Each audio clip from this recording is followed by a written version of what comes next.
अगर आप भी HDFC बैंक का क्रेडिट कार्ड का लिमिट इन्हांसमेंट या फिर कार्ड अपग्रेड करवाना चाहते हैं चेन्नई ऑफिस डॉक्यूमेंट सेंड करके, तो आज की वीडियो में हम इसी के बारे में बताने वाले हैं कि कैसे आप चेन्नई ऑफिस डॉक्यूमेंट सेंड कर सकते हैं, कैसे फॉर्म फिलअप करना होता है, मेरे पास कौन कौन से डॉक्यूमेंट है। मैंने कुछ टाइम पहले ही सारा कुछ डॉक्यूमेंट सेंड करके लिमिट इन्हांसमेंट करवाया था, तो मैं फिर से यहाँ पे ये सेम डॉक्यूमेंट सेंड कर रहा हूँ लिमिट इन्हांसमेंट करवाने के लिए। वो भी सिर्फ आप लोगों को दिखाने के लिए सारा कुछ डॉक्यूमेंट सेंड करके आपको बताऊंगा कि कैसे आपको डॉक्यूमेंट सेंड करना होता है, कैसे फॉर्म फिलअप करना होता है, कैसे आप कुरियर को दे सकते हैं। वैसे बात करें तो आप ब्लू डार्ट कुरियर से भेज सकते हैं, या फिर भेजना अगर चाहे तो आप DTDC कुरियर से भेज सकते हैं, तो ये सब कुरियर के द्वारा भेज सकते हैं। या फिर अगर आप चाहे तो पोस्ट ऑफिस के थ्रू भी भेज सकते हैं, क्या है कि पोस्ट ऑफिस में आपको चार्जेस कम लगेंगे। तो ये सब तरीके से आप यहाँ पे इजीली भेज सकते हैं, यहाँ पे कुरियर के थॉट ये सब जो मैंने बताया। और अगर आप फ्री में भेजना चाहते हैं बिना कोई चार्जेस के, तो उसके लिए आपको ब्रांच जाना होगा, ब्रांच के यहाँ पे ड्रॉप बॉक्स में डालना होगा, क्योंकि ब्रांच के आपका ड्रॉप बॉक्स जो होता है कई बार बाहर होता है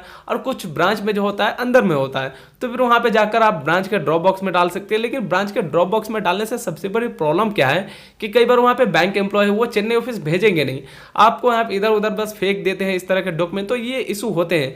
और यहाँ पे अगर वो इस तरह से करते हैं, वो नहीं भेजते, तो उसके अगेंस्ट आप कंप्लेन भी नहीं कर सकते। तो सबसे बड़ी दिक्कत यही है। तो उससे ज़्यादा बेहतर रहेगा आपको लिमिट एनहांसमेंट कार्ड अपग्रेड जहाँ पे जल्दी चाहिए ना, तो फिर आपको यही चीज़ करना होगा, खुद से आपको वहाँ पे वो एड्रेस पे भेजेंगे तो ज़्यादा बेहतर रहेगा। अब वैसे यहाँ पे आपको ज़्यादा कुछ खर्च नहीं लगता है, वही 300 रुपये तक आपको यहाँ पे चार्जेस लगेंगे। पर जो आपको वहाँ पे फोटो कॉपी सब करवाएंगे तो वही 50-60 रुपये का खर्चा आएगा। और यहाँ पे जो आप भेजेंगे चेन्नई ऑफिस, तो उसमें आपको 300 तक खर्चा आ जाएगा। तो मतलब 400-500 के खर्च में आप इजीली आप क्रेडिट कार्ड का लिमिट एनहांसमेंट करवा सकते हैं। और मैं आपको दिखाऊंगा कि कैसे यहाँ पे मेरे पास कौन कौन से डॉक्यूमेंट है, यहाँ पे कैसे सेंड करना, कंप्लीट आप लोगों को डिटेल में दिखाऊंगा। तो चलिए पहले देख लेते हैं हम लोग कि मेरे पास कौन कौन से डॉक्यूमेंट है, मैं कौन कौन से डॉक्यूमेंट सेंड कर रहा हूँ। अब फॉर्म कैसे फिलअप करना होता है ये काफ़ी जरूरी हो जाता है, तो हम लोग यही सब सारा कुछ पहले डिटेल जानते हैं। कुछ इस तरह का आपको फॉर्म देखने को मिल जाता है। सबसे ऊपर में आपका जो नेम है वो मेंशन करना होगा, और नीचे में आपको यहाँ पे देख सकते हैं, आपको यहाँ पे कस्टमर ID आपका जो भी है वो मेंशन करना होगा। और इसी के साथ साथ आप जो भी क्रेडिट कार्ड का लिमिट एनहांसमेंट चाहते हैं या फिर कार्ड अपग्रेड चाहते हैं, तो यहाँ पे आपका कार्ड का नंबर डालना होगा। और यहाँ पे पूछा जा रहा है कि आप लिमिट एनहांसमेंट चाहते हैं, तो यहाँ पे आप देख सकते हैं उसको डालना होगा। और या फिर आप यहाँ पे देख सकते हैं कार्ड अपग्रेड चाहते हैं, इसमें आपको बॉक्स में टिक मार्क करना होगा। और या फिर अगर आप दोनों चाहते हैं तो आपको इस बॉक्स में टिक मार्क कर देना होगा। जैसे यहाँ पे मैंने किया है कि मैं सिर्फ लिमिट एनहांसमेंट करना चाहता हूँ, तो ये मैंने कर दिया। और आप कार्ड अपग्रेड और या फिर लिमिट एनहांसमेंट दोनों ही चाहते हैं, तो आप कौन से क्रेडिट कार्ड में यहाँ पे करना चाहते हैं अपग्रेड, तो उसमें आपको बॉक्स में टिक मार्क भी करना होगा। यहाँ पे देख सकते हैं सारे क्रेडिट कार्ड दिख रहे हैं, आपको उसका ज्वाइनिंग फी दिख रहा है, तो सारा कुछ डिटेल यहाँ पे दिखाया जा रहा है। तो उसमें आपको उस बॉक्स में ठीक इस तरह से आपको टिक मार्क कर देना होगा। और यहाँ पे आप देख सकते हैं यहाँ पे आपको कुछ भी फिलअप करने की जरूरत नहीं है।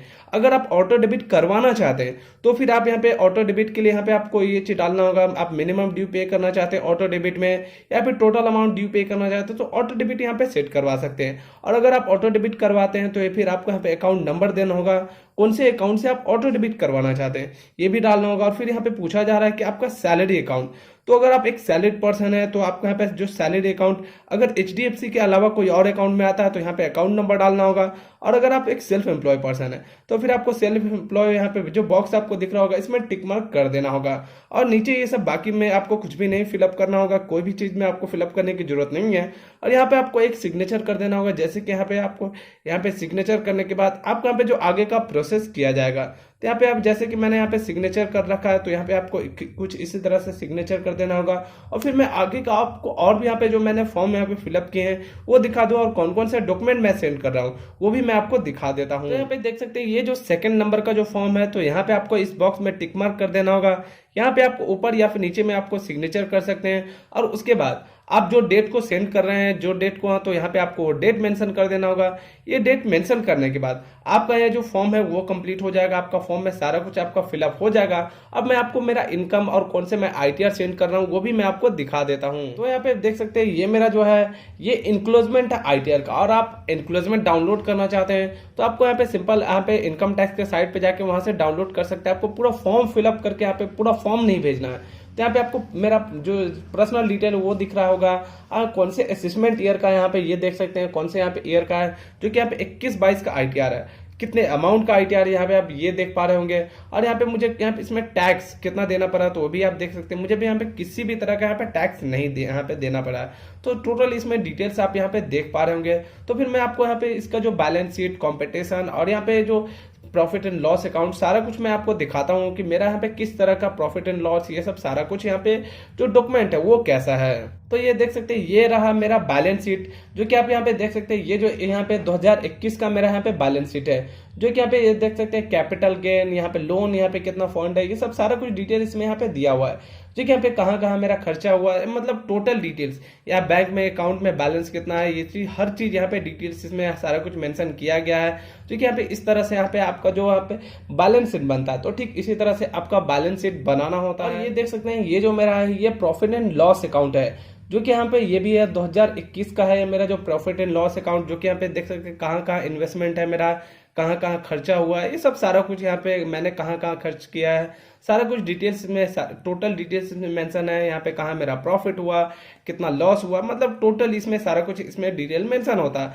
और यहाँ मैंने कहाँ कहाँ रेंट में यहाँ पे खर्च किया है। तो इस तरह से आपको यहाँ पे जो प्रॉफिट एंड लॉस अकाउंट बनाना होता है, कुछ इस तरह का आपका प्रॉफिट एंड लॉस अकाउंट होता है। और ये देख सकते हैं, ये मेरा जो प्रॉफिट एंड लॉस अकाउंट जो कि ये 2022 का है, यहाँ पे 31 मार्च 2022 के यहाँ पे सारा कुछ यहाँ पे डिटेल इसमें भी मेंशन किया गया है कि कहाँ कहाँ मेरा खर्चा, कहाँ मैंने रेंट दिया, सैलरी, ये सब यहाँ पे एडवर्टाइजमेंट, जो भी यहाँ पे ट्रैवलिंग में खर्चा हुआ, मतलब टोटल चीज यहाँ पे हर चीज डिटेल में यहाँ पे दिया हुआ। और सारा कुछ खर्च करने के बाद यहाँ पे मेरा यहाँ पे कितना प्रॉफिट हुआ, यहाँ पे ये सब सारा कुछ यहाँ पे इसमें मेंशन है, कितना यहाँ पे टैक्स यहाँ पे एग्जेम्पशन मिला, वह सब सारा कुछ इसमें डिटेल्स में इस तरह से आपको यहाँ पे जो आपका बनता है प्रॉफिट एंड लॉस अकाउंट। और ये मेरा है कंपटीशन ऑफ इनकम, यहाँ पे जो देख सकते हैं यहाँ पे जो मेरा कहाँ कहाँ खर्च हुआ, ये सब मेरा जो कंपटीशन है, जो ITR का एक कंपटीशन होता है, यहाँ पे कहाँ कहाँ एग्जामिशन हुआ, कौन से यहाँ पे किस तरह से एग्जामिशन हुआ, वो सब सारा कुछ है इसमें मेंशन किया गया। तो देख सकते हैं यहाँ पे सारा कुछ इसमें डिटेल्स यहाँ पे दिया हुआ है। क्योंकि अदर सोर्स ऑफ इनकम से यहाँ पे मेरा जो इनकम आया है, और यहाँ पे देख सकते हैं मेरा जो ITR है वो 5,20,000 का है, लेकिन अदर सोर्स ऑफ इनकम से यहाँ पे 20,600 रुपए का इनकम है। तो यहाँ पे क्या है कि इसमें यहाँ पे एग्जामिशन मिल गया है, इसलिए मेरा जो ITR है वो एग्जैक्ट ITR 5 लाख का है। और ये जो मेरा ITR है यहाँ पे देख सकते हैं, यहाँ पे ये मेरा ITR 22-23 का है। और इसमें भी यहाँ पे इनकम देख सकते हैं कि इनकम यहाँ पे कितना है, 5 लाख का इनकम है। यहाँ पे पर्सनल डिटेल्स हो गया, और यहाँ पे आप देख सकते हैं यहाँ पे जो टैक्स, यहाँ पे जो कितना यहाँ पे टैक्स रिफंड हुआ, कितना टैक्स पेड हुआ, यहाँ पे देख सकते हैं ये भी सारा कुछ डिटेल्स में मेंशन किया गया है। तो यहाँ पे कुछ यहाँ पे मुझे टैक्स पे नहीं करना पड़ा, जो है वो मुझे यहाँ पे रिफंड मिल गया। तो इस वजह से यहाँ पे कुछ टैक्स नहीं लगा। यहाँ पे जो 5 लाख का मेरा ITR है, तो फिर आपको ये भी डाउट क्लियर हो गया कि 5 लाख के ITR में भी आपको कुछ टैक्स नहीं पे करना पड़ता है। और यहाँ पे क्लियर ये सब चीज देख सकते हैं, मैंने कोई भी टैक्स पे नहीं किया है 5 लाख के ITR में।